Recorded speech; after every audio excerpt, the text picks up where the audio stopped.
want to just quickly recap the history of the money in the temple. That's what we're going to be focusing our show on today.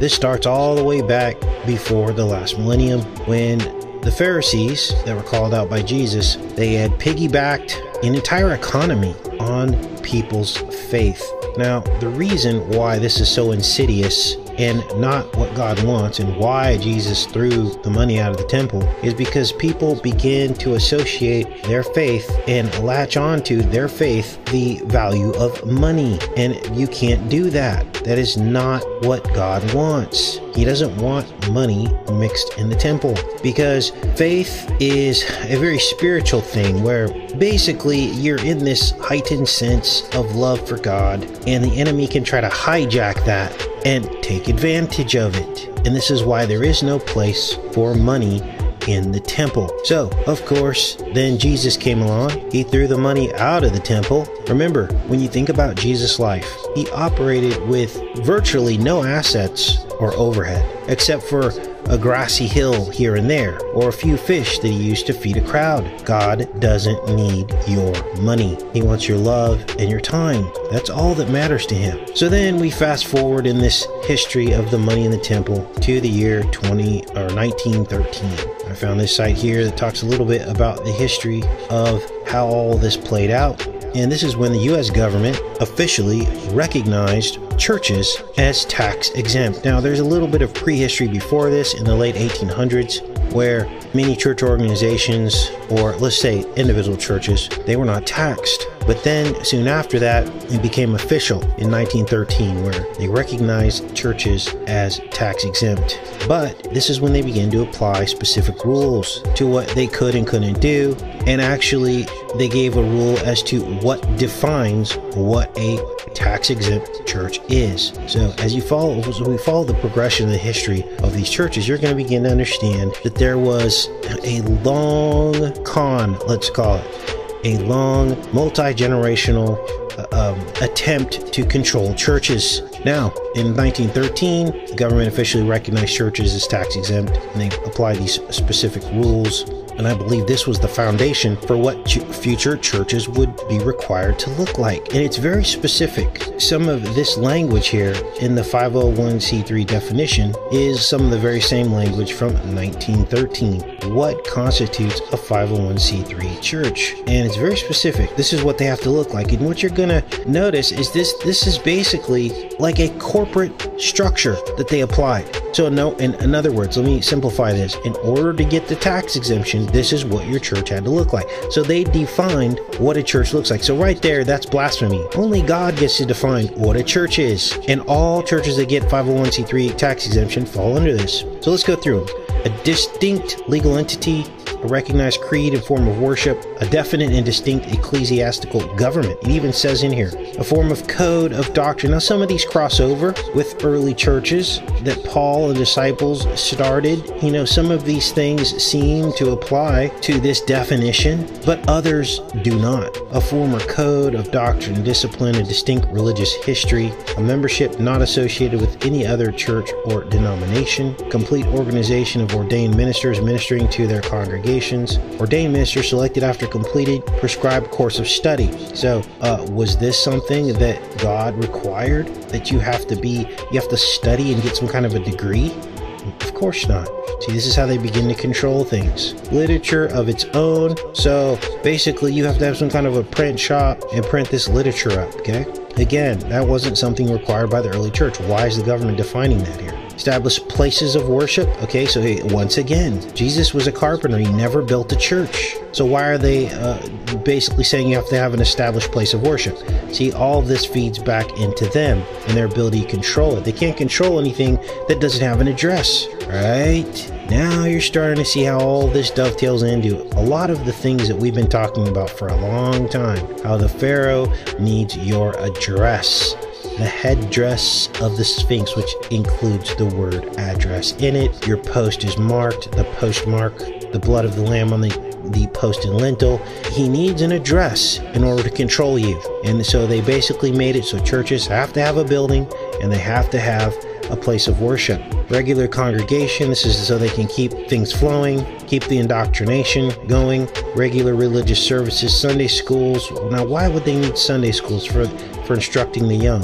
So the government basically is saying, okay, we're going to indoctrinate the young people too. Now, when I say indoctrination, I'm talking about what you're going to see me demonstrate to you of how the government has its claws in the churches, and how ultimately at the end of the day, churches that say they represent God actually are serving two masters. And when it all hits the fan, make no mistake, it's already starting to, and I'll demonstrate that to you today, there will be deception coming straight from the church. These churches follow this corporate structure, and you're going to see why in a minute. And in effect, 1913 declawed churches with any substantial membership or influence, and they set the foundation for how the federal government would in the future control them. Now, some people would argue, well, that doesn't mean that money is back in the temple. Well, it kind of does, because there's money on the table, and it allows for the control and manipulation of the churches by government with the threat of pulling their tax exemption.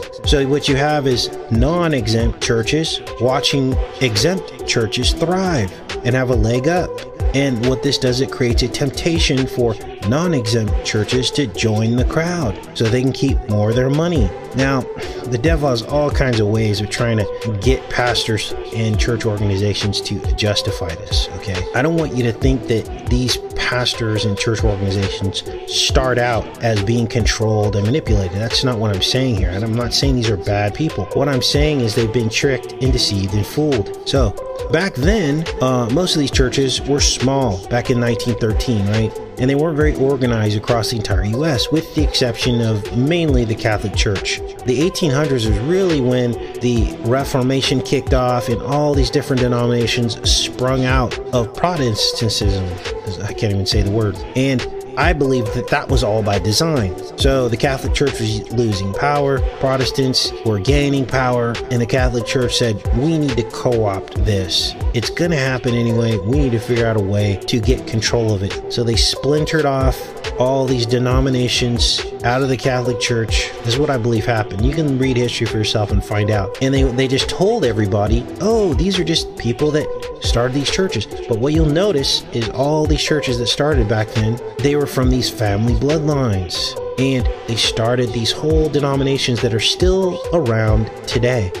Not many of them went bankrupt. Not many of them lost their power. It was almost like some kind of deal was made. We'll let you split off in all these denominations. We'll leave you alone. But really, you're still under our control. Now, as these churches began to organize and expand, the tax-exempt status became crucial to their survival. And this is about the time the feds decided to enhance their power grab with the Johnson Amendment of 1954. What was that about? Well, that specifically said that basically you can't do any kind of political activity whatsoever as a church organization. And I'm looking through and trying to figure out when all this went down and why it went down. There must have been some threat that the federal government felt that these churches were that they had too much power and that they could actually originate a candidate on their own, run that candidate, and then all come together across all denominations and get that person elected to change things like termination, RV Wade. Right? And they couldn't let that happen because the whole entire foundation of this country is based off of human sacrifice. So that can never go away. Everyone talks about it going away, but it's never going to go away because this is what Satan wants. And unfortunately, we all live in a country where this happens. Now, of course, this happens in other countries, but we do a really good job of human sacrifice in this country on all fronts. So, Johnson Amendment happened, and lo and behold, very little power was allowed for these churches. So from 1954 to 2017, churches were completely and thoroughly controlled from ever being a game changer for God in America. And isn't that ironic? One nation under God, but a neutered church who can't organize to get anybody elected who could actually make a difference. And that brings us to now. And this is where these changes and updates happen. 2017, Trump signed an executive order to relax restrictions on what churches can and can't say from the pulpit and their political involvement in elections. And on the surface, this sounds like a great thing, but we're going to get into some of the specifics of this. Here's the executive order here. Here's Trump. This was in 2017, and everyone was so excited that they couldn't lose their tax exemption because of Trump's executive order.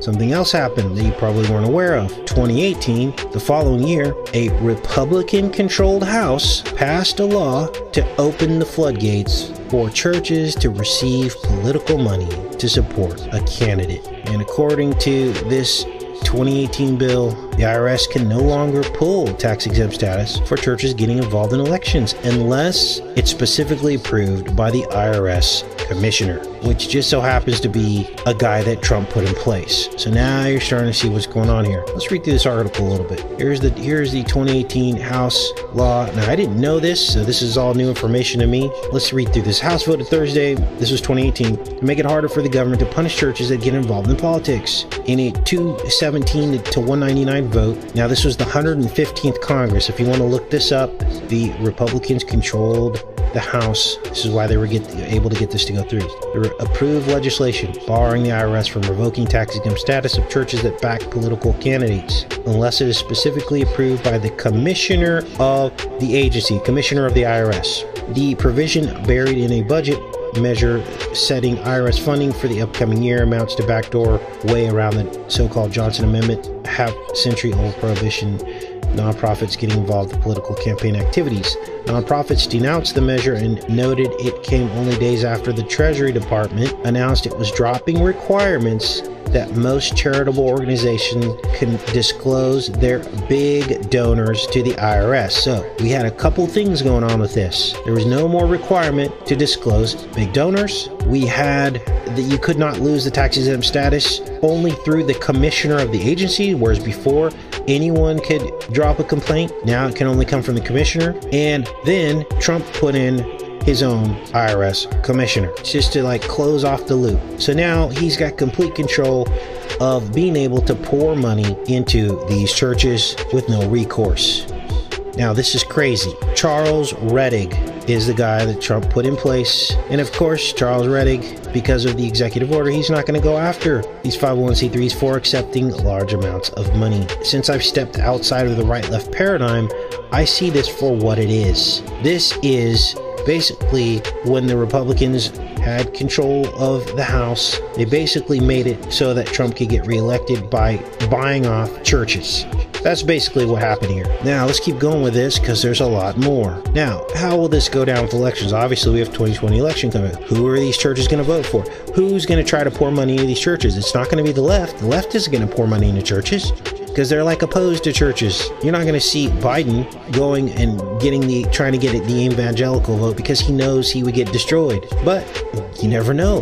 Now that the floodgates are open, now that opens it up for Biden to try to pull the same thing, to start pouring money into churches so that they'll campaign for him. So all this sounds all great and everything, right? If you truly believe that Trump is under God, but it's not okay.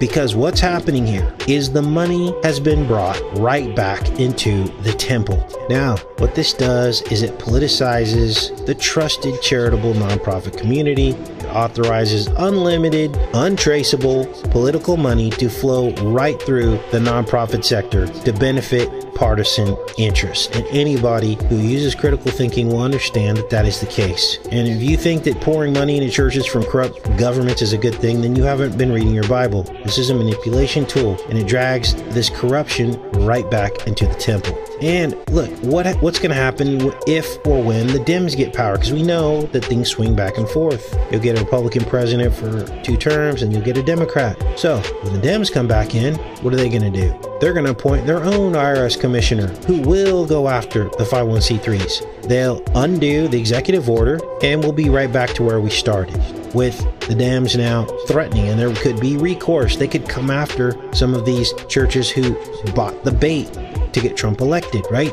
Because the Johnson Amendment hasn't changed. It's still in place. That law hasn't changed. There's just a recommendation through the executive order, okay, and the change in only the commissioner being able to go after and revoke 501c3. So whoever this commissioner will be will make all the difference in the world as to what happens to churches. Some commissioner, a commissioner on the left, might try to go a hard line, enforce the Johnson Amendment. Other commissioner on the right won't, and then they'll do this the opposite. Republicans will pour money in these churches and get them to campaign for them, which is exactly what we're seeing happening. I want you to notice how Trump's move is designed to allow money into the churches, but it still ties the church's hands to originate their own candidate, to organize across denominations, and to get that person elected under God while keeping their tax-exempt status. In other words, the government never just leaves churches alone under God to do God's will. There's always a catch. It's only if you support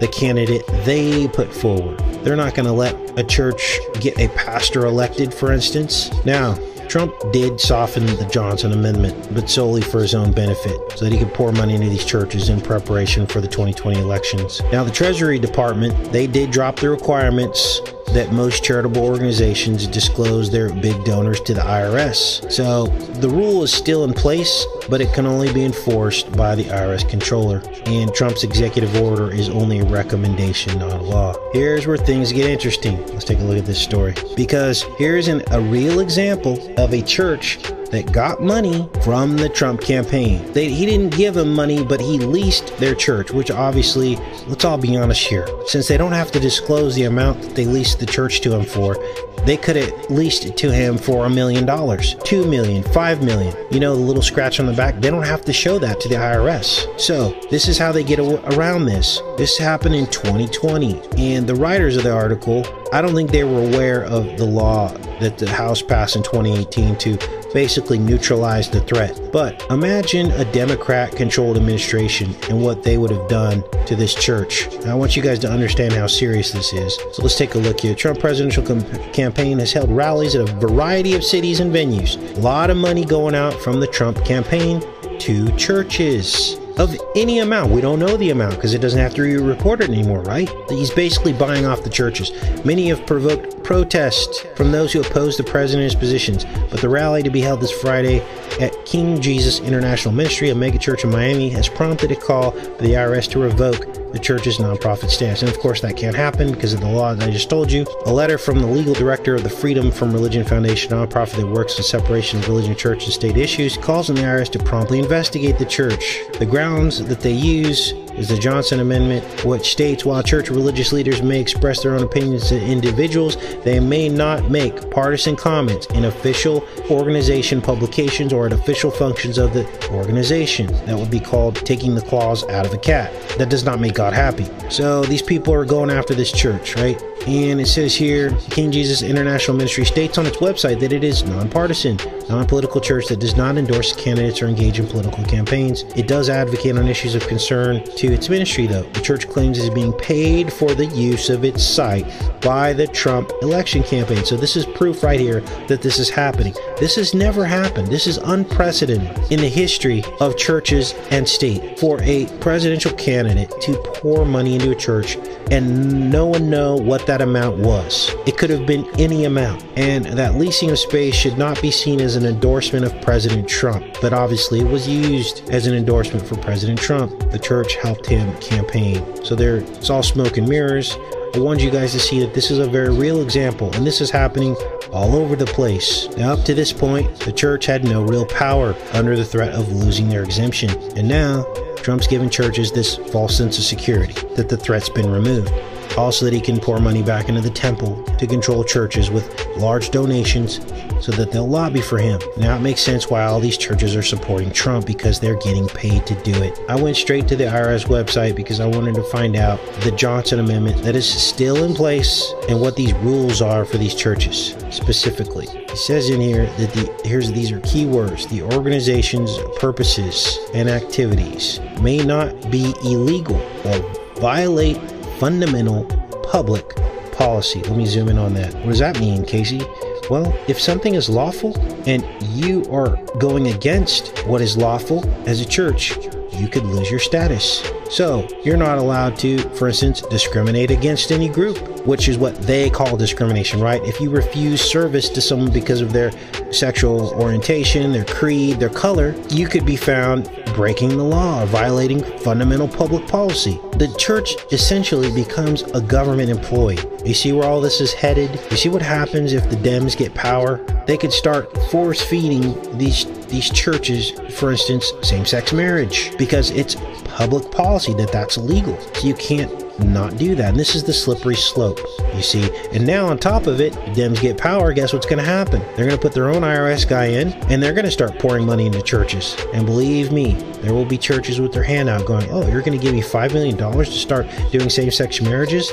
All right. You see where all this is headed. This has everything to do with not speaking against things that are lawful, like ending of pregnancy, same-sex marriage, overseas conflicts. Is this of God? No, it's not. I think I demonstrated that pretty thoroughly today. Churches have grown dependent on these tax exemptions. Most churches can't even keep their doors open or maintain their assets and their infrastructure without this tax exemption. So this threat is looming over their head always, controlling the narrative about the things that are most important to God. It's all being dictated by the government sitting back there in the background. Human life, suffering, and harming of the innocent. And now with this huge influx of money, the churches will become puppets of whatever candidate claims to be a man of God. I think God's problem with this is when that money is used to control the church. See, the misconception about politics and religion is that religion is not supposed to get involved in politics, that they should give up their right to have political influence, and nothing could be further from the truth. If you just look into the Bible and read all the different stories of how God's chosen people almost every time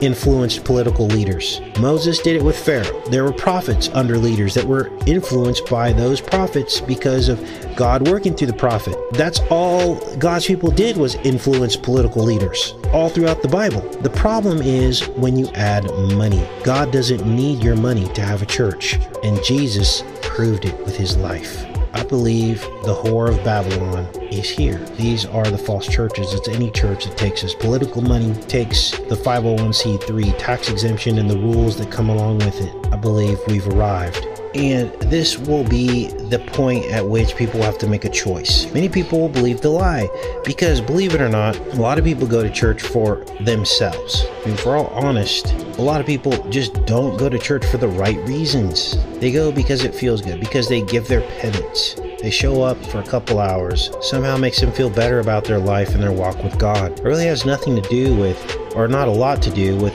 what they're being taught. People like to be entertained. They like to hear great music. It's kind of for all the wrong reasons. And a lot of people switch churches over and over again for all the wrong reasons. And so this is what we're dealing with. And so therefore, this is a personal issue more often than not. This is because of our individual spiritual walk with God as to what this is about in these churches. The churches are just going to be churches. They're going to do what they do. What it comes down to is what's in your heart. I grew up Jehovah's Witness, but then I went away from that, and then I jumped from the frying pan into the fire with the Seventh-day Adventists. They have their own doctrines, and basically at the end of the day, I realized that those two religions were very, very, very similar in their format. It's that corporate structure we were talking about, right? Now I know why, because it's outlined in the 501c3 code. It actually tells you exactly what you can and can't do. And so what has happened is I've realized that,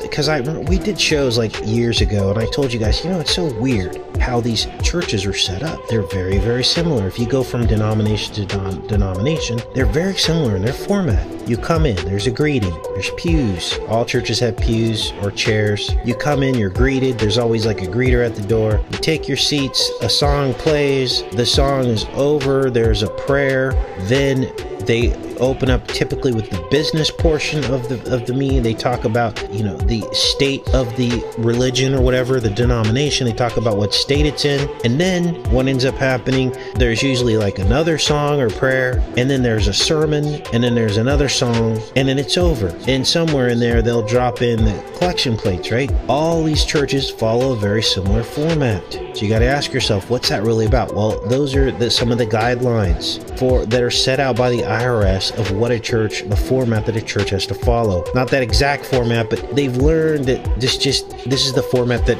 works, so that when they're audited, everything can be presented in a specific way. So we're at a turning point, and I anticipate that things are going to change, and they're going to change fast. We're not going to even recognize our churches anymore, and all of the sins are going to be brought into the church. This could be the abomination that causes desolation. This could be it. This could be the moment at which the temple is finally corrupted, okay? When they try to drag this stuff into the church under the money coming into churches by the federal government. Make no mistake, there are pastors and church organizations that are wringing their hands right now going, finally, we can get some real money. All we got to do is stand behind this candidate. You see how this works? This is why you have to be very careful.